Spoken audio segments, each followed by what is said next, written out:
Hey, everybody. Welcome to another edition of The Drop. Greg Wyshynski, Arda, Ocal. Although maybe, Greg, I should introduce the show like this, given our topic is Jordan Binnington. Welcome to Dropamania. Woo! Yeah, exactly. Styling and profiling. What a suit on Ric Flair, by the way, with the blazer and like the tie-dye motif. Reading the Blues lineup. The thing, dude. Like, who is surprised that we nearly had a goalie fight at a game where Ric Flair himself, the Nature Boy, read out the starting lineups for the St. Louis Blues? It is predestined that you're going to have a goalie fight in a game like that. So obviously the topic is Jordan Binnington back at it again. Fifth goal of the game. Ryan Hartman scores. Binnington not happy. Almost a goalie fight ensues. He goes and riles up the opposing team's bench like we know that he does. There is a player safety call impending. Just a bunch of pandemonium.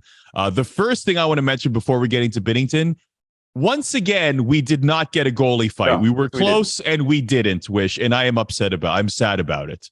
It's so frustrating. You had two willing participants in the fight. Marc-Andre Fleury takes his mask off. Fleury has talked about how one of the accomplishments in his career he's yet to have is to have a goalie fight. And he believed that last night against Binnington was going to be that opportunity, maybe the best opportunity for him. And I'll give Braden Shen credit after the game. He said, you know, the game's on TNT. It's a nationally televised game. Like, he actually said the quiet part out loud. It'd be good for the National Hockey League to have a goalie fight on national television during this Minnesota-St. Louis game. And I agree with him. I thought that the linesman did a disservice to hockey fandom and the marketing of the National Hockey League by holding those guys back last night. I like, there was one tweet about it that's hit it on the money. Technically, the refs did the right thing. Spiritually, we can never forgive them for it. Exactly. Nevertheless, anyhow, let's talk about Jordan Binnington. Not the first time, not the last time. These are very well-known antics from Jordan Binnington, which begs the question, is he the NHL's most hated player? Whew. He's up there. But we have to remember how we got here, Arda. There was a time when Jordan Binnington was a beloved player. Remember when he went 24-5-1 to lead the St. Louis Blues from last place to first place and all the way to the Stanley Cup over the Boston Bruins in 2019. Remember that, Arda? Remember how we were in love? They were in last place in January. They were. We were in love with his swagger then. He had ice water in his veins in the playoffs, and he had an attitude that said, I know how good I am. I know I can handle this gig even though I'm a rookie. And we all found it very endearing. It wasn't off-putting at all. Things started to turn a little bit, I think, for Jordan Binnington when some old tweets resurfaced that I think you could definitely define as being sexist, to definitely define as being, in some cases, culturally inappropriate. Binnington was asked about them, and he said it was a while ago. I was a teenager. It was a little bit of sarcasm and joking around, but it kind of put a few people off on Jordan Binnington. He was not the hero all of a sudden to all people. Then there was the fact he couldn't really recapture the magic of that rookie season. His stats started to decline, especially in the postseason. He went 2 straight playoffs, Arda, without a playoff victory. Then he was handed this big 6-year contract by the Blues. People are like, what for? But where it really turned, my friend, as you remember, was in the playoffs against the Colorado Avalanche last season. He was playing well. He kind of recaptured the magic in that postseason. But then the collision with Nazem Kadri, he was injured in game 3. He was forced out of the game. Then Nazem Kadri is doing an interview on television after the game. What does Binnington do? Jordan Binnington throws a water bottle at the man. And he admitted it later that it was him. He said he felt like it was just a God-given opportunity, Arda, to throw a water bottle. Remember that moment? I certainly do. It's one of the more infamous moments in NHL history that people will remember for a generation. Now, to your point, go ahead. But here's the thing. He wasn't done. He picked up this hobby over the last couple of seasons, like you said, of chirping the opposing bench. I don't know what he gets out of it. It's usually when the Blues are losing, we should say. So maybe he's just trying to fire up the boys. But he did it to the Pittsburgh Penguins. He did it to the San Jose Sharks. He did it to the Los Angeles Kings. And then he did it again against the Minnesota Wild. And now we've taken the chirping at the opponent's bench, occasionally bumping into people. He had an incident with, I think, Kyle Clifford once. He had an incident with Ben Bishop once. And now we've taken it on to going after a goal scorer who he thinks bumped into him on purpose, throwing punches with a blocker and a stick in his hand, and then nearly getting into a fight with Marc-Andre Fleury and now facing suspension for it. So the escalation of Jordan Binnington's hot-headedness is pretty well established now, Arda. He's second in the NHL this season in losses with 24. He's 45th among goalies in save percentage, 892. First among goalies with penalty minutes, 17. Here's the thing. Yeah. I'm not saying in terms of star power, but in terms of situation and shtick, I compare this to Conor McGregor, and here's why. Interesting. Okay. Conor McGregor, when he was winning, his shtick was incredible. People loved it. There was a lot of attention. It felt fresh.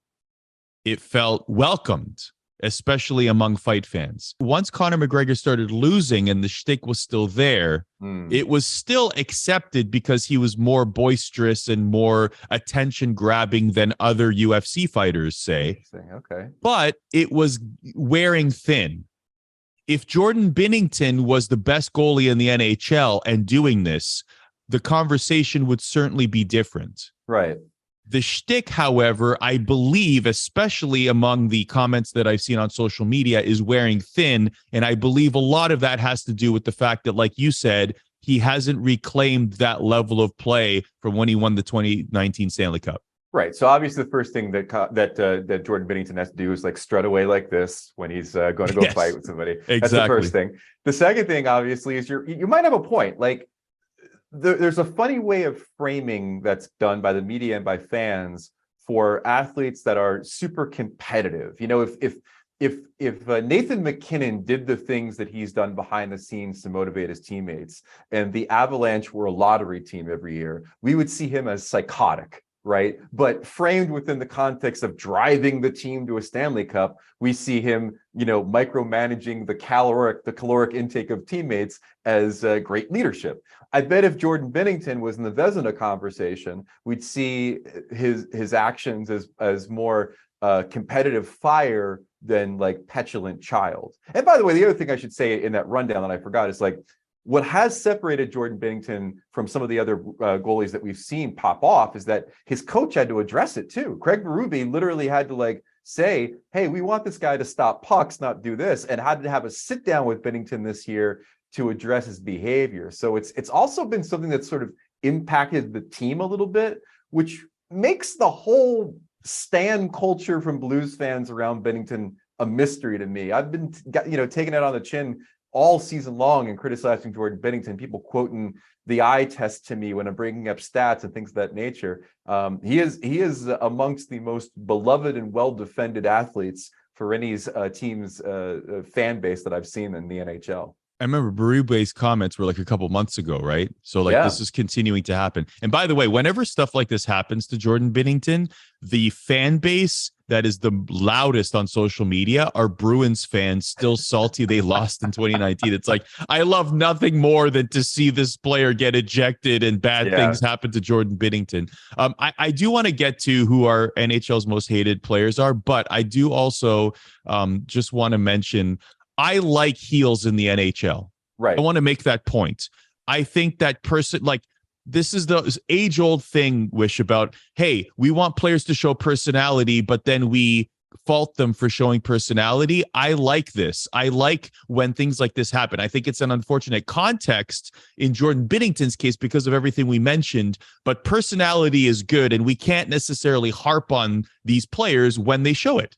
Right. No, I agree. And I feel like that's become a defense mechanism in the Jordan Binnington discourse, which is that if somebody criticizes what he does on the ice, it all of a sudden becomes an anti-personality thing. And you know me, like when's the last time have I ever said that an NHL player should be more boring? Never. It's never happened. But the problem I have with Binnington's act is that it's repetitive. This is like the fourth time we've seen him chirping against the bench. It's usually when the Blues are down. It's become a bit. I feel like at this point, Jordan Binnington is like the 7th or 8th time you see a reoccurring character on Saturday Night Live, back when they do reoccurring characters. It's just like, I get the joke by now. I understand. I understand, you know, what the cheerleaders do. I know what the church lady does. I know Mary Catherine Gallagher is going to throw herself through a table. I get it now. I understand what Jordan Binnington is. I'm a little bit exhausted by it. And that's, to me, the debate for me right now. Like, hated, he might be, and we'll get to that in a second. Exhausted, I'm very exhausted by seeing what Jordan Binnington does on the ice. For his storyline, we needed the fight. Yeah, right. For his storyline, exactly. we needed the fight. We needed the fight for the storyline. Okay. And maybe, Arda, if we're being honest, we might need to see him get his lunch handed to him by Marc-Andre Fleury. Like maybe we needed to see the swaggery, chirping, jawing bully getting knocked out like it's Friday. Yeah. And then maybe he becomes a bit more endearing. It takes the edge off. Who's to say?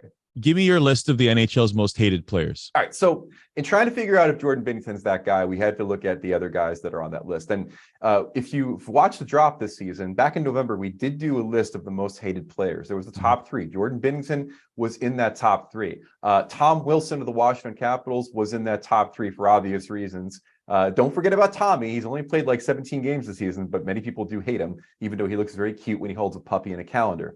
Matthew Tkachuk was on that list too, because at the time, if you remember, 2 things were happening, Arda. One, it's right after he stuck his stick inside the mask of Jonathan Quick during a game against the Kings. And 2, it was when Hank Green called him out on Twitter and profanely said he hated Matthew Tkachuk. So we had to put him on the list because of that. The people who didn't make that cut, I think, should be in the conversation according to fans and their feedback. Evander Kane of the Edmonton Oilers, a much reviled player for various reasons.